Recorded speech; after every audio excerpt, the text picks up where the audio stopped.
Hello student, good evening. जैसा कि हमने पहले पढ़ा था, पितृसत्ता क्या होती है। पितृसत्ता यानी पुरुषों का नियंत्रण, उसकी विशेषताओं के बारे में पढ़ा था। आज हम देखेंगे पितृसत्ता में पुरुषों का नियंत्रण किस प्रकार होता है, यानी कि पुरुष स्त्रियों पर, उसकी श्रम शक्ति पर, उत्पादन क्षमता पर किस प्रकार नियंत्रण रखते हैं। आइए हम देखते हैं। पितृसत्ता में पुरुषों का नियंत्रण पहला है महिलाओं की उत्पादक अथवा श्रम शक्ति, यानी कि महिलाओं के उत्पादक एवं श्रम शक्ति पर पुरुषों का अधिकार। यानी कि जब भी महिलाएं उत्पादन या श्रम शक्ति होती है तो उस पे भी पुरुष का अधिकार होता है। महिला स्वयं कुछ नहीं करती है, वह जीवन पर्यंत अपने परिवार के सदस्यों और बच्चों पर सभी प्रकार से सेवाएं प्रदान करती है, और ऐसे भी उसे कहा जाता है कि आप दिन भर करते ही क्या हो। इसीलिए नारीवादी लेखिका एस वॉल्वी ने इस प्रकार की व्यवस्था अथवा आधिपत्य को उत्पादन की पितृसत्तात्मक प्रणाली कहा है, जिसमें स्त्रियों के श्रम पर पुरुषों का स्वामित्व होता है। उन्होंने गृहिणियों को उत्पादन वर्ग तथा पतियों को स्वामित्व वर्ग कहा है।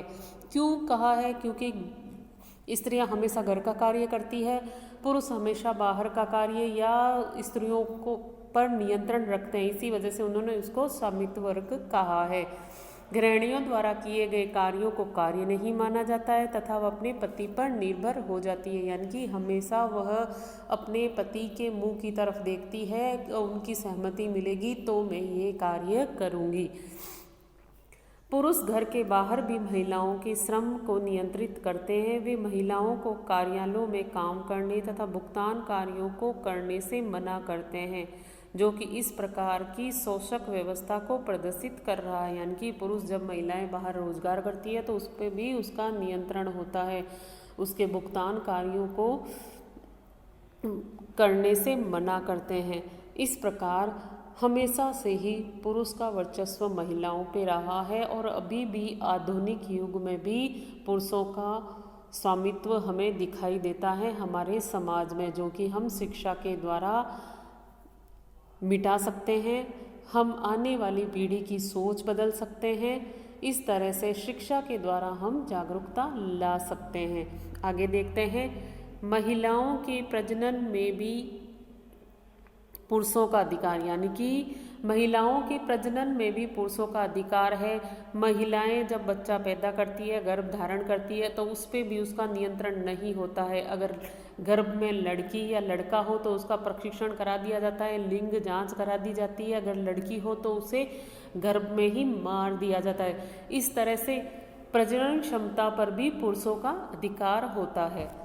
देखते हैं इसमें, पुरुष महिलाओं की प्रजनन शक्ति को भी नियंत्रित करते हैं। कई समाजों में महिलाओं का उनकी प्रजनन क्षमता पर नियंत्रण भी नहीं है। वे यह निर्णय या निर्धारण नहीं कर सकती है कि वे कितने बच्चे चाहती है। गर्भ निरोधक साधनों के उपयोग की स्वतंत्रता नहीं है तथा गर्भपात कराने के निर्णय भी उनके पास नहीं होते हैं।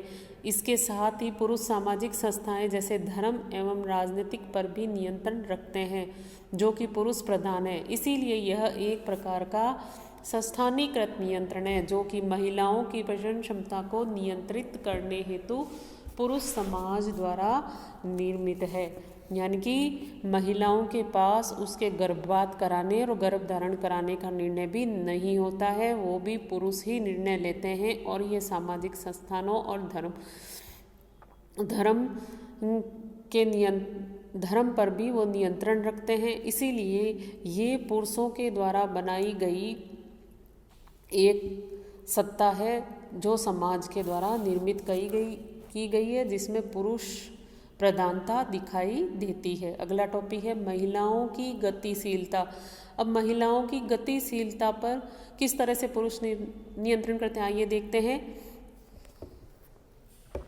महिलाओं की गतिशीलता से अभिप्राय है कि महिलाओं को घर से बाहर निकलने पर भी पुरुषों के द्वारा प्रतिबंध लगाए जाते हैं। यानी कि उसे घर के बाहर निकलती है तो उसे स्वीकृति लेनी पड़ती है। अगर वो बाहर निकल भी रही है तो उसे पर्दा प्रथा या घूंघट रख के या अन्य पुरुषों से बातचीत नहीं करने के लिए कहा जाता है। इस तरह के तरीके अपनाए जाते हैं जिसकी वजह से पुरुष महिलाओं की गतिशीलता पर नियंत्रण करता है। इस प्रकार महिलाएं पूर्ण रूप से सभी कार्यों के लिए पुरुष पर निर्भर हो जाती है, जो कि महिला शक्तियों एवं अधिकारों का हनन का प्रत्यक्ष साधन बन जाता है। यानी कि महिलाओं के अधिकारों और शक्तियों पर पूरा नियंत्रण पुरुषों का रहता है। इस तरह से वो क्या है, महिलाओं के अधिकारों का हनन करते हैं। आगे देखिए अगला टॉपिक, संपत्ति एवं अन्य आर्थिक संसाधन। यानी कि संपत्ति और अन्य आर्थिक संसाधनों पर भी महिलाओं का किसी भी प्रकार से नियंत्रण नहीं होता है। समाज में अधिकांश संपत्ति एवं अन्य उत्पादक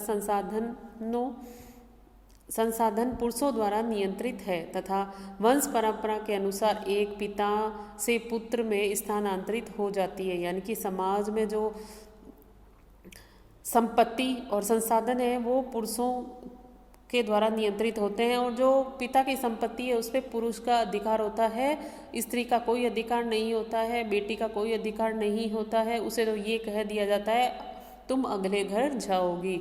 इस तरह से संपत्ति पर महिलाओं का कोई अधिकार नहीं होता है। यानी कि पिता की संपत्ति पर बेटी का किसी भी प्रकार से कानूनी हक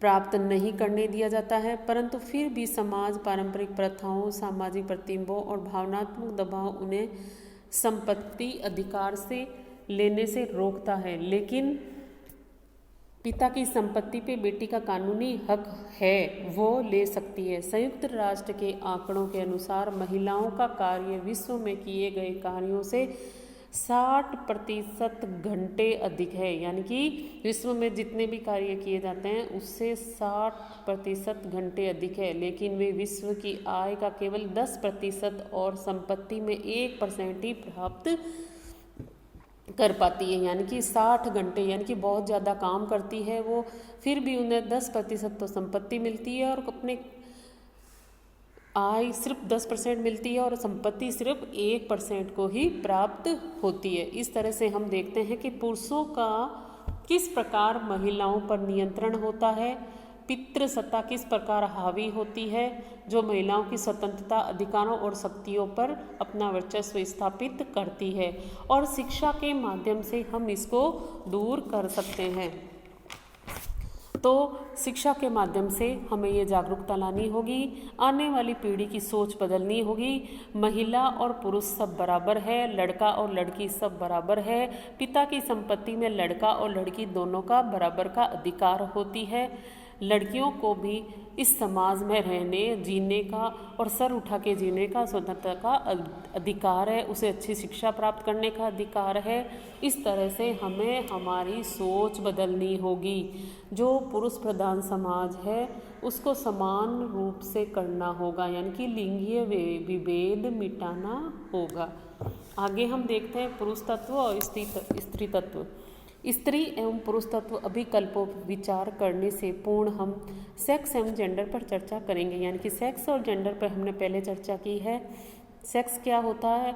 स्त्री और पुरुष का शारीरिक फर्क सेक्स होता है, जो जैविकीय संप्रत्यय के अनुसार होता है। यानी कि शारीरिक फर्क सेक्स होता है जो जैविकीय संप्रत्यय के अनुसार होता है, जबकि जेंडर होता है समाज द्वारा बनाए गए स्त्री और पुरुष के गुणों के अनुकूल धारणा या बोध होना जेंडर कहलाता है। गुणों के अनुकूल व्यवहार करना जेंडर कहलाता है। इस तरह से सेक्स और जेंडर में अंतर होगा। समाज एवं संस्कृति द्वारा स्त्री एवं पुरुष का वह विशिष्ट निर्माण जिसके माध्यम से उसकी भूमिका, पहचान, सोच, मूल्य और अपेक्षाएं विशेष अवसर मिलता है, वही गुण स्त्री तत्व तथा पुरुष तत्व कहलाते हैं। यानी कि समाज के निर्माण में जो विशिष्ट भूमिका, उनकी सोच, उनके मूल्य, अपेक्षा, विशेष अवसर मिलता है।